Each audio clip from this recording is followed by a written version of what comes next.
सुप्रभात प्यारे बच्चों, एक बार पुनः आपका कक्षा 3 की हिंदी व्याकरण की इस कक्षा में स्वागत है। प्यारे बच्चों, आज हम पढ़ेंगे पाठ 2 वर्ण और वर्णमाला। वर्ण और वर्णमाला, इस पाठ के अंतर्गत हम अध्ययन करेंगे वर्ण, वर्णों के भेद और वर्णमाला। वर्ण, वर्ण किसे कहते हैं? तो जब हम बोलते हैं तो हमारे मुख से बहुत सी छोटी छोटी ध्वनियां निकलती हैं, इन ध्वनियों को वर्ण कहते हैं। तो जब हम बोलते हैं, हम कुछ भी बोलते हैं, हमारे मुंह से छोटी छोटी ध्वनियां निकलती हैं, इन ध्वनियों को ही वर्ण कहते हैं। निम्नलिखित ध्वनियों पर विचार कीजिए। यहाँ जो ये ध्वनियां दी गई हैं, इन ध्वनियों पर विचार कीजिए। ला धन, आ धन, डा धन, आ धन, का धन, आ। तो इन ध्वनियों से मिलकर शब्द बना लड़का। कितनी ध्वनियां हैं? 6 ध्वनियां। 1 2 3 4 5 6। 1 2 3 4 5 6। इन 6 ध्वनियों, इन 6 वर्णों के मेल से एक शब्द बना लड़का। और इसमें कितनी ध्वनियां हैं? कितने वर्ण हैं? 6। ऐसे ही है फल। फल में फा धन आ धन ला धन आ। फा धन आ धन ला धन आ। इन 4 ध्वनियों से, इन 4 वर्णों से मिलकर शब्द बना फल। ला धन आ धन ला धन आ धन टा धन ए धन ना धन आ। इन ध्वनियों से मिलकर शब्द बना, इन वर्णों के मेल से एक शब्द बना लालटेन। कितनी ध्वनियां हैं इस शब्द में? कितने वर्ण हैं? 8 ध्वनियां हैं। तो इन 8 ध्वनियों के मेल से एक शब्द बना, कौन सा? लालटेन। बा धन आ धन चा धन आ। इन ध्वनियों के, इन वर्णों के योग से, इन वर्णों को मिलाकर एक शब्द बना बच्चा। तो बच्चा शब्द 5 ध्वनियों के मेल से, या 5 ध्वनियों, 5 वर्णों के मेल से बना है। फा आ ला आ, ला आ ला आ टा ए ना आ, बा आ चा आ। यही क्या है? छोटी छोटी ध्वनियां हैं जो हमारे मुंह से निकलती हैं जब हम बोलते हैं, और इन्हें ही क्या कहते हैं? इन्हें ही वर्ण कहते हैं। कि ऊपर ध्वनि समूहों से वस्तुओं के नाम बने हैं। यहाँ ऊपर आपने देखा कि इन ध्वनियों से, ध्वनि समूहों से वस्तुओं के नाम बने हैं, जैसे लड़का, फल, लालटेन, बच्चा। इन ध्वनि चिन्हों को वर्ण या अक्षर कहते हैं। इन्हीं ध्वनि चिन्हों को वर्ण या अक्षर कहते हैं। अतः भाषा की सबसे छोटी ध्वनि वर्ण या अक्षर कहलाती है। भाषा की जो सबसे छोटी ध्वनि है, ये ध्वनियां, यही क्या कहलाती है? वर्ण या अक्षर कहलाती हैं। तो इससे संबंधित एक प्रश्न भी पूछा जाता है कि वर्ण या अक्षर किसे कहते हैं? तो इसकी परिभाषा है, भाषा की सबसे छोटी ध्वनि वर्ण या अक्षर कहलाती है। याद रखिए, ध्वनि को जब चिन्ह के रूप में लिखा जाता है तो यह अक्षर कहलाता है। ध्वनि को जब चिन्ह के रूप में लिखा जाता है तो यह अक्षर कहलाता है।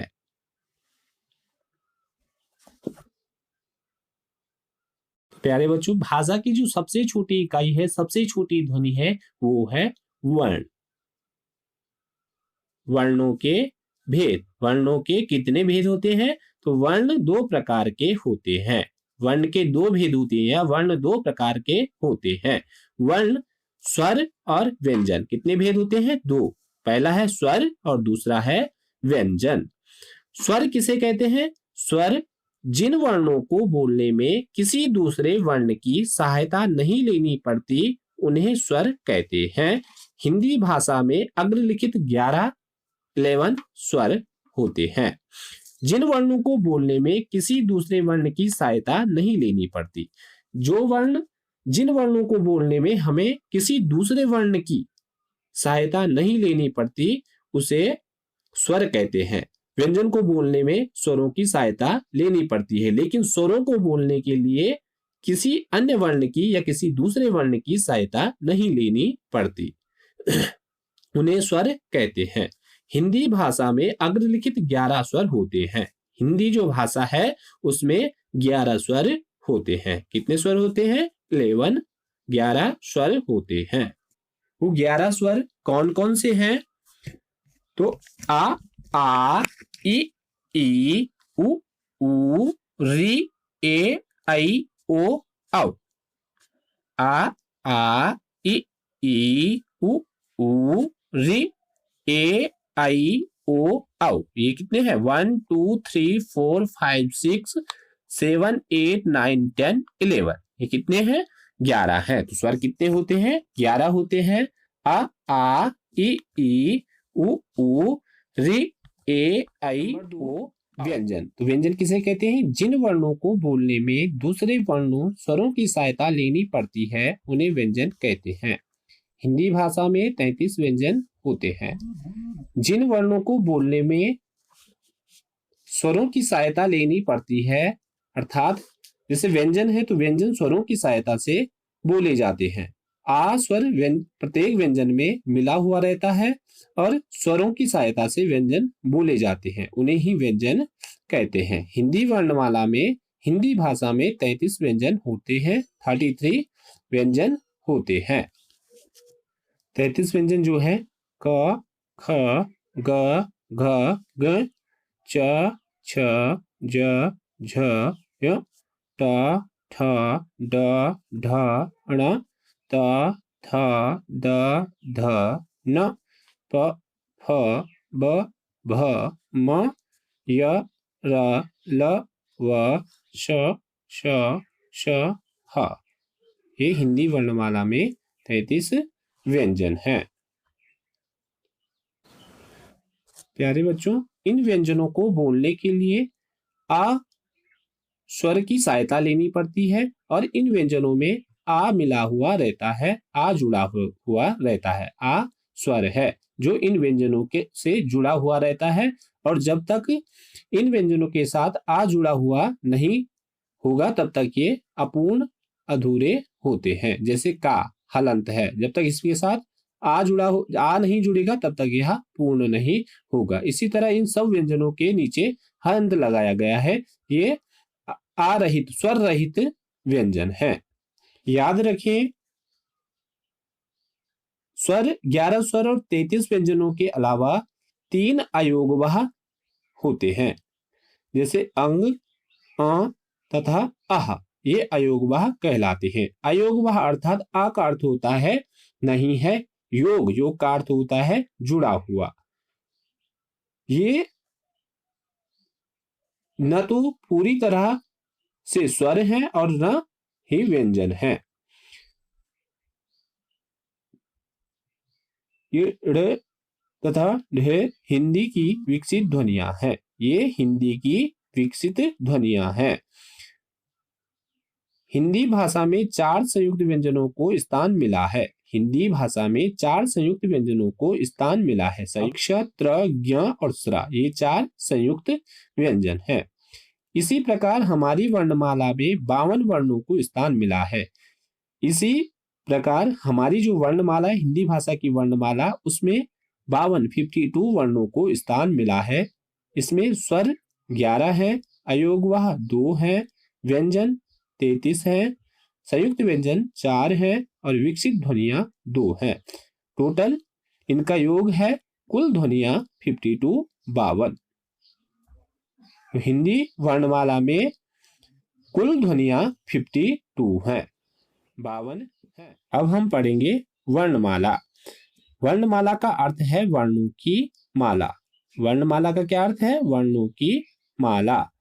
वर्णों की क्रमबद्ध सारणी को वर्णमाला कहते हैं। जो वर्ण है उनकी क्रमबद्ध सारणी को वर्णमाला कहते हैं। क्रमबद्ध अर्थात जैसे आ ई उ ऐसे ही क्रम से इन वर्णों को सारणी में लिखा गया है और इनका एक निश्चित क्रम होता है, इनको आगे पीछे नहीं किया जा सकता, तो उसी सारणी को वर्णमाला कहते हैं। हिंदी वर्णमाला में प्रमुखतः स्वर और व्यंजन सम्मिलित हैं। जो हिंदी की वर्णमाला है, हमने अभी पढ़ा कि उसमें स्वर और व्यंजन सम्मिलित हैं। इसके अतिरिक्त इसमें कुछ दूसरे व्यंजनों को भी सम्मिलित किया गया है। जैसे आपने देखा था अयोगवा है,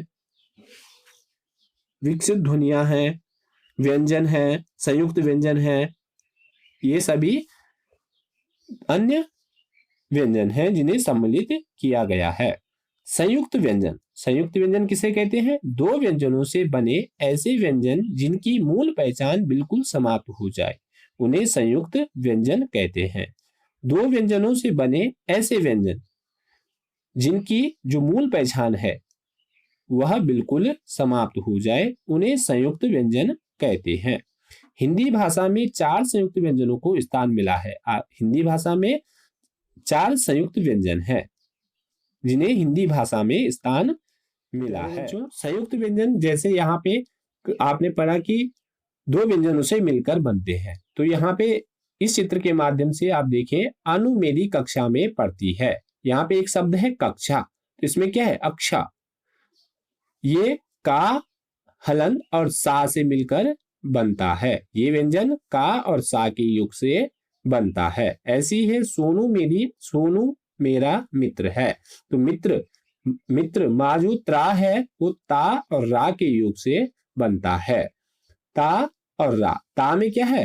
ता व्यंजन है लेकिन ये अपूर्ण है, अधूरा है, क्योंकि इसके साथ आ मिला हुआ नहीं है। और रा व्यंजन है, रा के साथ आ मिला हुआ है। ता के साथ स्वर मिला हुआ नहीं है, आ मिला हुआ नहीं है, इसलिए इसके नीचे हलंत लगाया गया है। लेकिन रा क्या है? रा के साथ स्वर मिला हुआ है, इसलिए रा पूर्ण है। तो ता और रा से त्रा व्यंजन बनता है।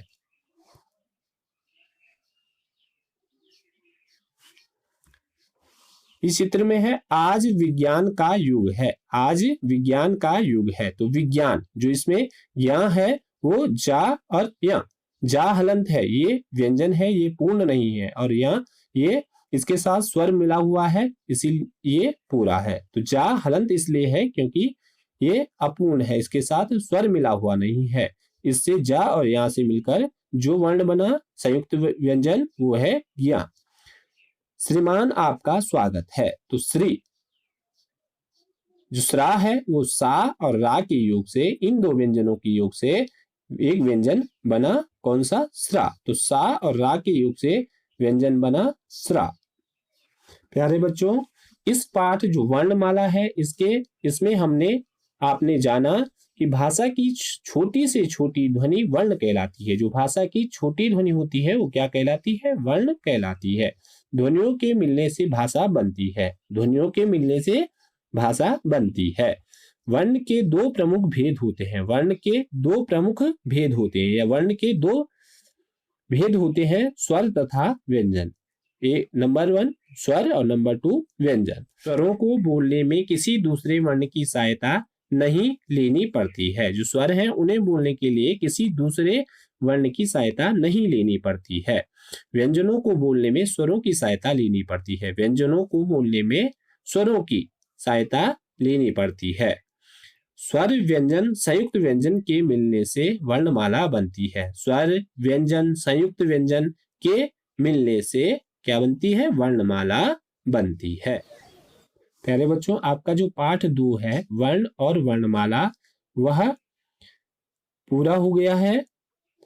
आप इसे ध्यान से सुने, पढ़ें और समझें। धन्यवाद।